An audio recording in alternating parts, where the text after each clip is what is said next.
De regreso y comenzamos a hacer raya para la suma con María Belén Briones. Queremos hablar del Consejo Fiscal Autónomo, también qué pasa con el petróleo, la economía en nuestro país.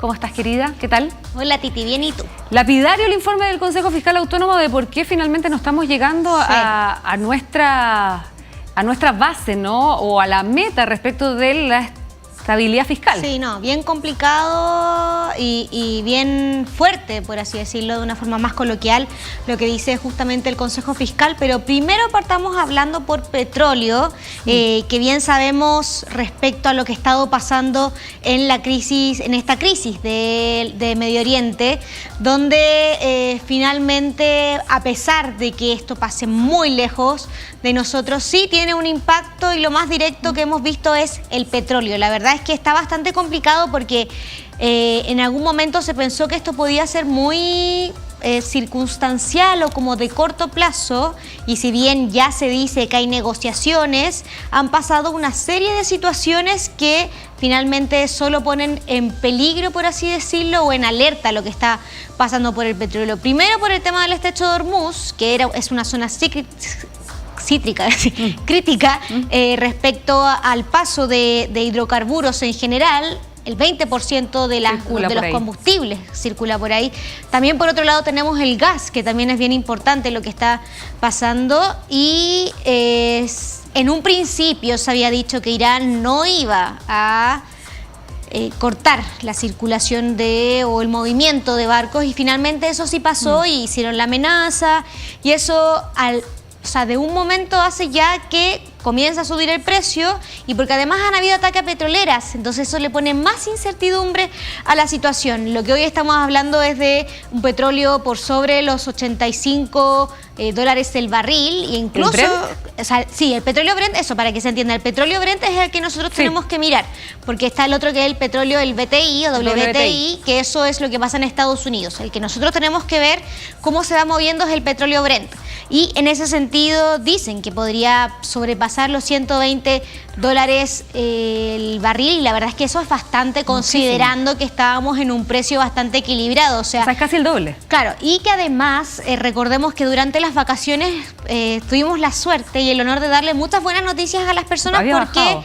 Claro, bajó constantemente. Recordemos que acá eso fluctúa cada 3 semanas por el MEPCO, este sistema que tenemos que a algunos le puede gustar, a otros no, pero lo que busca finalmente es entregar un colchoncito, por así decirlo, y que las subidas no sean tan bruscas y que las bajadas tampoco sean tan bruscas, y ahí vamos guardando un poquito de plata para que esto no sea tan fuerte. Y justamente hace solo algunos minutitos se supo cuál iba a ser la variación respecto a las bencinas para esta semana, a partir de este jueves, claro. Y nosotros habíamos conversado con expertos y nos decían que lo más probable era que no agarrara mucho, por así decirlo, lo que estaba pasando en el conflicto. Pero finalmente lo que vemos es que sí impactó más en el precio, porque la de 93 octanos va a subir 18,8 pesos. ¿Pero tiene relación directa con el conflicto? Es que lo que pasa es que... ¿Si se contabilizan 3 semanas? Sí, no, se saca un promedio, y finalmente lo que nos explicaban los expertos es que agarra como la colita de lo que pasó.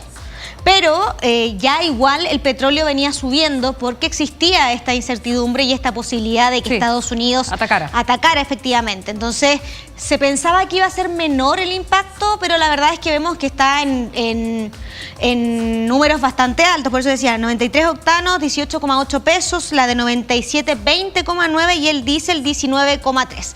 Claramente se supone que durante las próximas semanas, en 3 semanas más, ahí sí que se va a ver el impacto al 100%. Ahora, María Belén, sácame una duda. ¿Y qué pasa con el dólar? Que entiendo que hoy día bajó, porque estaba en una escalada, pero logró ya una cierta estabilidad y algo de tranquilidad también. Sí, o sea, los mercados se mueven, pero de todas maneras después ya comienzan como a tranquilizarse, a ver que sigue la situación, pero está un poquito más tranquila. Pero sí, de ahí vamos a hablar también del dólar. Y ahora justamente lo que tú me decías respecto al Consejo Fiscal. Bueno, sale este informe del Consejo que se había anunciado, que traía conclusiones bastante lapidarias respecto a lo que había pasado con estos cálculos que se hicieron. La proyección de crecimiento. Claro, y ellos advirtieron así textual que el desvío fiscal registrado en 2025 fue elevado en términos históricos, ocupan esa palabra, para un año sin eventos extraordinarios. El año pasado sin fue... terremotos, sin pandemia. Fue un año que la verdad, a diferencia de todo lo que había pasado antes, fue bastante positivo en distintos ámbitos, entonces por eso llama tanto la atención. Pero el Consejo Fiscal lo que dice aquí es que hubo un mal cálculo de los ingresos que iba a recibir Chile, por lo tanto se proyectó un presupuesto con cierta proyección que finalmente no se cumplió y eso provoca un déficit. Claro, tal cual. Y cuando hay estos déficits es bien importante porque finalmente es como que nosotros calculáramos el presupuesto del mes de nuestra casa de mala manera. Claro, y no tenemos de dónde sacar, considerando que además el Estado es gigante y todo el dinero que tiene que gastar justamente en proyectos, política pública, etcétera. En ese sentido, el consejo que da el Consejo Fiscal Autónomo, valga la redundancia, es tomar medidas estructurales para corregir el rumbo de las finanzas públicas. El gobierno entrante ya anunció que tiene una serie de un plan robusto, hablan ellos, respecto a esta situación y que se va a dar a conocer a partir del 11 de marzo. Así que va a estar bien pendiente de lo que va a pasar ahí porque finalmente, claro, cuando no se calcula bien todo el tema de las platas fiscales impacta en todos finalmente. Absolutamente, no. Y ahí lo que ha dicho Quirós es que viene con los documentos escritos para presentarlos ya al Congreso y algunos directamente que se ejecuten de inmediato. Sí, así que ahí hay que ver los recortes que se van a realizar y en qué específicamente, en qué política pública, lo que siempre, claro, puede generar cierta polémica, pero al final lo que dicen desde el gobierno entrante es que esto es algo que hay que hacer, porque si no, no alcanza. Sincerar las cuentas. Ahora yo sé que estás trabajando en este tema para una nota de Tele 13. Sí.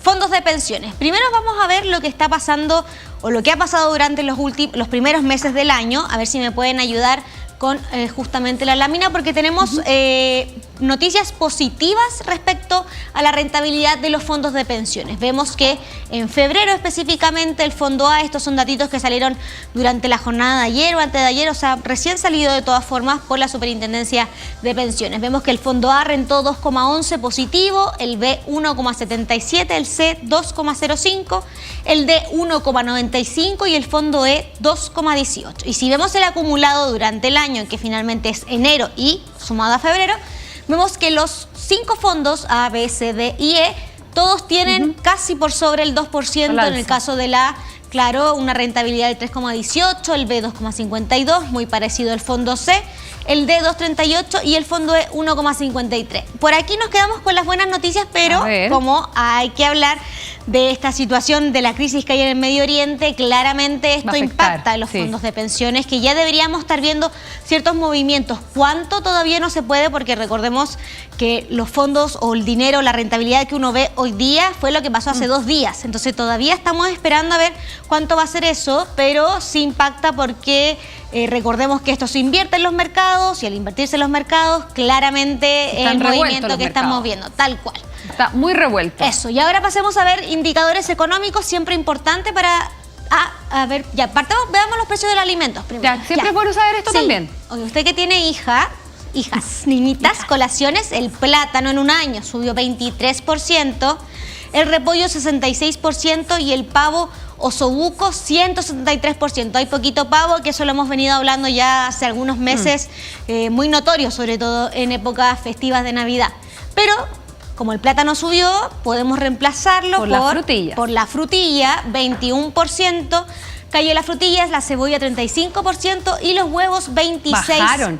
Acuérdate que el huevo del año pasado estaba carísimo. Carísimo. Así que ahí tenemos buenas noticias igual. Y lo de la frutilla llama harto la atención porque la frutilla es de verano. O sea, era de verano. Ya no es de verano, está todo el año, entonces que esté bajando justo entrando en marzo, la verdad es que viene a confirmar esto que ya se está produciendo durante todo el año. El plátano inquieta porque es un muy buen alimento, sobre todo para las colaciones. Sí, tal cual. Eso debe ser efecto dólar. Como que va hacia arriba, sí, porque lo importamos, viene de... Exactamente. Todo lo importamos del plátano. Acá Oye, no hay plátano. ¿Alcanzamos los indicadores o no? Sí, es cortito. Eso, ya. Ya. Indicadores económicos, la UF de mañana 39.819 y el dólar, que era lo que estábamos conversando hace un ratito, 897. Si bien está por debajo de los 900 pesos, todavía igual está alto en comparación a lo que habíamos visto. O sea, durante todo el verano estuvimos hablando de 850, 860. Entonces se pega este gran salto. La buena noticia es lo que tú justamente adelantabas, que va bajando ahí de a poquitito, de a poquitito. Hay que ver lo que pasa con la evolución, por supuesto, del conflicto. María Belén, muchas gracias. La dejamos para que vaya a terminar su informe de Tele 13. Que te vaya muy bien. Muchas gracias por hacer este Raya para la Suma.